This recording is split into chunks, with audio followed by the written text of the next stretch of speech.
State Championship, that means he's willing to do whatever he wants, whatever it takes. Uh-huh. So if that means to revive the Yes movement for that one moment, which I thought was cool. He had a nice spot off the top rope. Yeah, because that's the other thing. Since I guess they've gone back to the more like face route with him, he hasn't really gone fully back to that, which I get. So they're trying to go. What I'm thinking and what I'm seeing, they're trying to make him more like unhinged kind of dude. You know. Yeah, no, I'm fine with that. That that he knows what he's doing, but like can snap at any moment, kind of thing. Yeah, I could still at some point see him go back to that though. Oh yeah, no, he's... But I think maybe they're trying to like tease it, and at some point he'll get back to that. But no, but I agree with what you're saying. He will get back to it. It's just that you don't want to rush right into it because if they were just rushed back into it, it'd be like his heel run meant nothing. Yeah, well, then it seems like that's just the easy thing to do. Yeah. So they're still having him just be like kind of like regular Daniel Bryan or everything in between Daniel Bryan. Yeah, like he still hates the Miz. Yeah, that'll never change. Yeah, that'll never change. He still hates the Miz. I mean, it's not like in his promos he's just trying to be a passionate guy. Like you don't understand what you just gotta do what you gotta do. He's just trying to be. They're just trying to make him into that person at the moment. Yeah. So I did like this match. Of course, at the end, Bray Wyatt would catch him, and he'd get him with the claw, and then he'd get the 1, 2, 3. I do like how that sequence then. Yeah. Yeah, every time he's gotten him with the claw, it's actually been a pretty good sequence. But so yeah, he get the win. I did like this match. I went ahead and gave it 3 stars. I thought, I think it ran for about like 10 minutes. It wasn't too lengthy, but didn't need to be. Did everything they should have done, and I thought it actually, I like this. There's one thing I gotta point out here that I point out every time that they do these Bray Wyatt matches now. It's that stupid red lighting. Oh yeah. It doesn't do anything. No. It adds no element to it whatsoever. It just does nothing. It just blur. It's just blurred. Thankfully you got Daniel Bryan in there, so they found a way to just get this thing to work, and it was fine or whatever. But it's like if they're gonna make his lighting red when he makes his entrance or whatever, it's like that's fine, whatever. I mean, I guess that makes sense rather than him just going on pure darkness or whatever. But so I mean, I'm fine with that. But it's just like, and that was also kind of he did his original entrance, so making it a little bit different. So. But I'm just there. I'm just sitting there. I'm like, they did this in the first Hell in a Cell match. That was really bad, considering that a red Hell in a Cell. So if you're in that building, there's no way you could see anything whatsoever. And then they did it at Crown Jewel, and I'm like, it just doesn't do anything. First of all, I don't know how that freaking worked at Crown Jewel in that arena. I know, yeah, because I mean, you got this giant stadium, so and it's open. True, yeah, so there's that. Yeah, I just don't like that part. But outside of that, I mean, I thought it was a good match. I gave it 3 stars. Originally, I said 2 3/4, but like talking about it and just actually like picturing it again after watching it, I'd probably say 3. Yeah, and it was good to see that they. I mean, Daniel Bryan, I still think at times could be like the very best like in the world. I mean, you put him in there, and he's gonna find a way to work with basically anybody, and he's never gonna have a bad match. I kind of hope they kind of continue this. I hope it's not just a 1 match thing. Yeah, I'd be fine with that. And it was also good to see them actually have like a good match with the Fiend. So yeah, because I mean, it's the best character going today, and it still is. I'm glad it survived all that nonsense that I had to go through, but it's still great. I still got like that.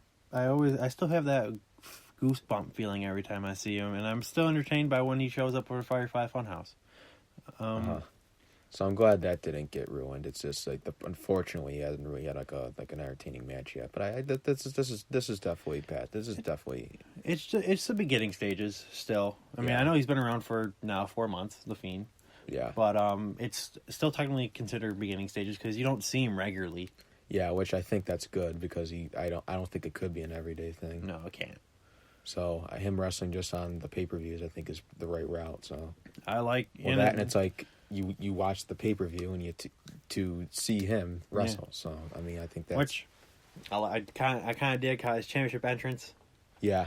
I like how his lamp is his old self basically. Mm-hmm. Yeah, that whole thing is great, but it's just good to see them. Good to see him finally have like a pretty solid match.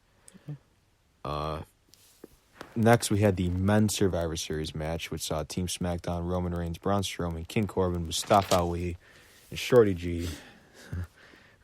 Sorry, I can't say a name without laughing still sometimes.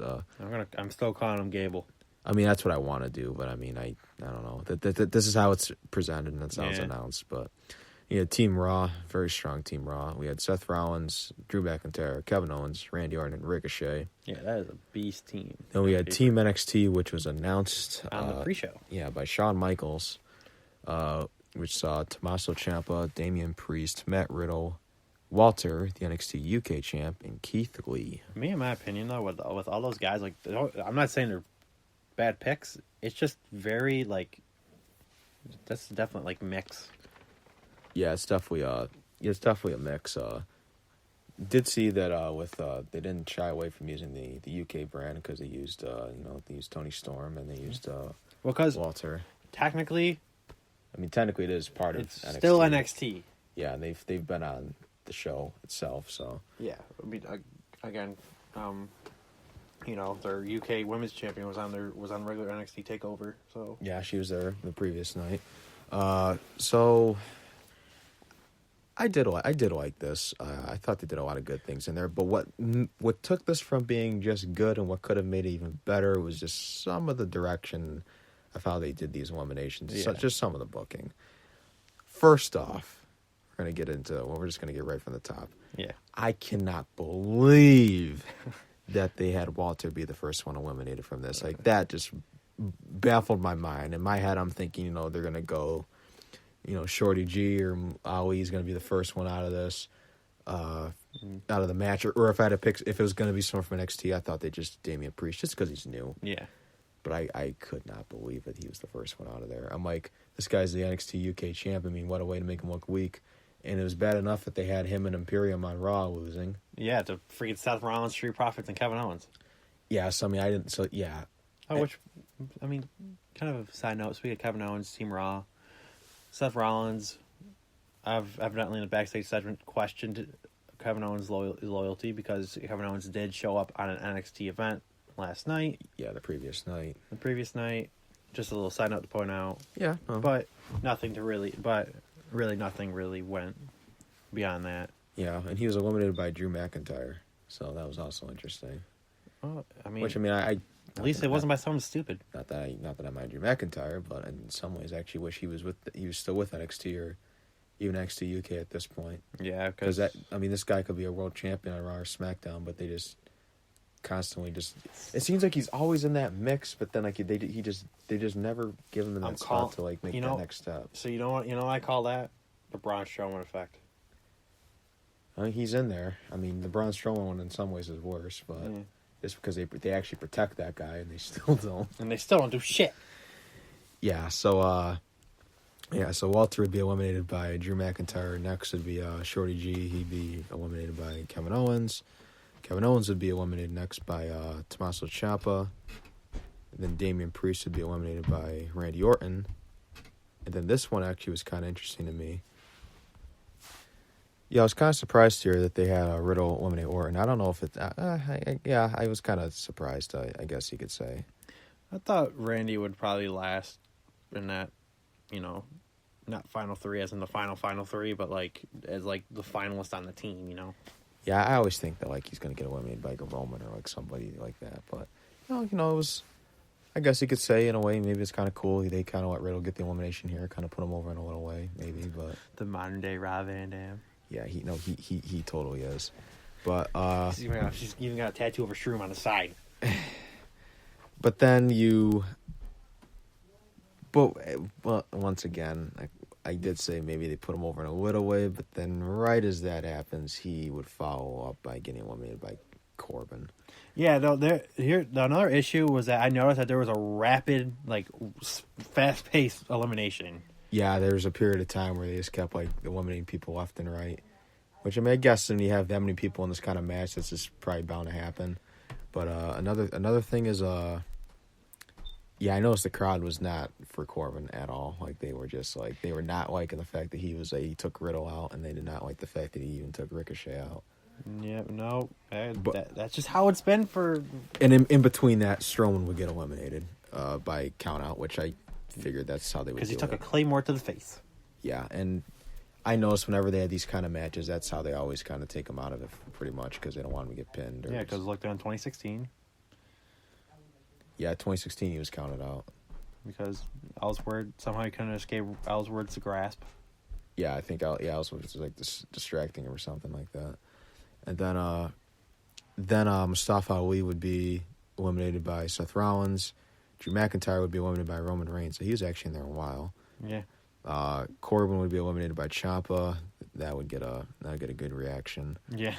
Then Ciampa would be eliminated by Rollins, which wouldn't get a not so good reaction. The crowd did not like that. Which I knew that was going to happen. The crowd did not like Seth Rollins either. Well, that's probably because, lately he's just been taking jabs at CM Punk for no reason. Oh yeah, I didn't think about the fact he's in Chicago. But yet again, they've been just booing him every night as it is. Well, no, but he was on NXT Wednesday night. They booed him. Well, yeah. Well, but that didn't help. Yeah, well, I'm just saying that because you're in Chicago, so of course you're definitely not going to get a great reaction, especially if you're going to attack probably the most beloved person in Chicago. Yeah, I mean, no doubt. And then Rollins would be eliminated by Keith Lee. Now that surprised me. And that kind of made me smile a little bit. Not gonna lie, for me, once being a huge Seth Rollins fan, that actually put a smile on my face. Well, to me, Keith Lee in some ways ended up becoming like the MVP of this whole thing. Oh yeah, because like he just that last run and the crowd was into him, and I mean he looked incredible. I thought for a second he was gonna pin Roman and win it, but he always has like that stare. I know he's got like that mean face. Yeah, and you're just like, whoa, I'm not fucking with this man. Yeah, no, but he's a big crowd favorite. He's a star, and this match made him a star if he wasn't already. I kind of see why they didn't want NXT to win this one because if they would have won at that point, I mean they already had it. They were up 3-1-1, but if they would have won that match, then why have that? Yeah, because then they would have had him win both of them, and on top of that, I didn't think they'd have a. I didn't think SmackDown was going to win. Well, I knew I don't know if this matters or not, but they didn't announce the NXT team till the day of, so maybe it would have been kind of weird if they would have had him go out there and just win it. Also on top of that, but I figured the NXT women's team was the right call, no doubt. No, that was. But actually, no, I kind of, now that I think about it, I think I may have thought that SmackDown was going to win, because it's like, that's been like another common trait lately, like, in a way, like, because I remember like last month I can't even remember where I'm talking about this, but they did the Team Flair, Team Hogan thing, when Team Flair clearly had the better team, and Team Hogan won. Yeah. This case, both Raw and NXT teams were clearly better, and the SmackDown team won.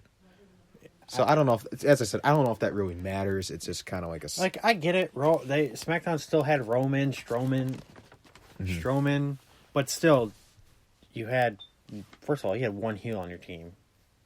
Yeah. Normally, you're supposed to have like two. Yeah, at least. You had Corbin, which really hasn't done anything since winning King of the Ring. And then you have, again, no knock on Ali or Shorty G. But or Gable, whatever, I don't know. You had those, and then like those two. Yeah, so despite a couple interesting decisions here in terms of the eliminations and some of this, especially that Keith Lee finish really did a lot for me. I actually enjoyed this quite a bit, and I'm going to go ahead and give this one a good solid. I think we'll go 3 3/4. That's a 3. So I like this quite a bit. I thought this was the second best match of the night, in my opinion. Oh yeah, definitely. So that was just my opinion. So next and to finish it, of course, Roman Reigns would get the spear on Keith Lee, get the win. He would be the sole survivor in Team SmackDown and pick up the win. And a nice show of respect by those two, by the way. Yes, that was cool. So. And that was 2 good nights for Keith Lee in a row, because he looked pretty good in that War Games match. And think about this: the crowd did not boo Roman; it was mixed. Yeah, I mean that's saying something for a Chicago crowd. Yeah, because that's another place that was never too kind to him. But So next we had the no holds barred match for the WWE Championship, which saw Brock Lesnar defend against Rey Mysterio. Which I